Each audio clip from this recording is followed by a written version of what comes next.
Hey everyone, Vinayak here. I've been excited about VR or virtual reality for years now. I even purchased the different types of VR gear that you can get for mobile or also on the PC VR headsets. But is VR losing its cool factor? Let's find out. The gaming industry was raving about VR, with companies such as Facebook, Google getting behind hardware that they developed to get VR into as many hands as they could. But with its acquisition of Oculus, we knew that Facebook was serious about VR, and being the social giant it is, they had the opportunity to build the best social VR platform ever. Fast forward to today, VR is slowly moving away from being the buzzword and AR is starting to take its place. VR totally immerses you in the virtual world, but AR brings the virtual world into reality, so the differences are there. VR is still more immersive. VR apps such as Facebook Spaces, which was a VR version of Facebook, was abandoned because even though it was a great concept, the graphics and interactivity felt primitive, equivalent to taking gaming graphics back a few years, which is understandable as more competitions were necessary as compared to standard games. Another factor influencing the fall of VR is the cost of entry. VR goggles cost a pretty penny, maybe not Google Cardboard, but their Daydream headset did cost and it was built better and also included a controller. This was when the Pixel 4 was launched, but Google later abandoned the project due to low adoption. Gear VR was Samsung's take on the VR headset space, and while it was great, the headset needed a compatible Samsung phone to be able to use it. And these phones, being flagships, cost a lot and they tended to heat up quite fast, making gaming time max 30 minutes. Now Gear VR is not being talked about at all, and Samsung seems to have abandoned the project too. So what's the future of VR?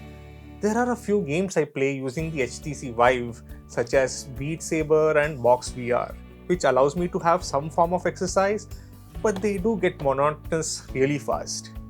Games such as Resident Evil 7 Biohazard and No Man's Sky and of course Half-Life Alyx are bringing mainstream games to VR, which is a plus as most VR games look very low quality. These games at the very least feel like you're playing a AAA title. But as the graphic quality goes up, so do the requirements for a souped up PC, which can easily cost 1.5 to 2 lakhs and about the cost of the VR headsets, which would cost around 70,000 itself. Game enthusiasts would already have the required configuration, but the average consumer would be left behind with simpler games as they can't run the AAA titles on their machines. I myself would not be able to run the games at their maximum quality, and toning down the graphics quality would ruin the experience. Prices are coming down and hardware is getting better, but you still need a certain configuration to play comfortably. As you are playing using a VR headset, any frame drops would make you lose your balance literally and also be nauseating. Facebook is trying their luck with an upgraded Spaces called Horizon, which is available in beta and promises a lot more than what they had released earlier. Being able to hang out with friends in VR is a great concept, and I hope they are able to pull this off. Now, with the pandemic and lockdowns in place, I feel VR is slowly peeking out of the closet to be used again. We now have the opportunity to meet people online, play games, and connect through virtual reality. Yes, the current state of graphics is not super, but one step at a time. And there would be a day when everyone would be logged in. The manufacturers need to find a way to make the headsets more comfortable to wear, as 30 minutes of play would make you sweat profusely.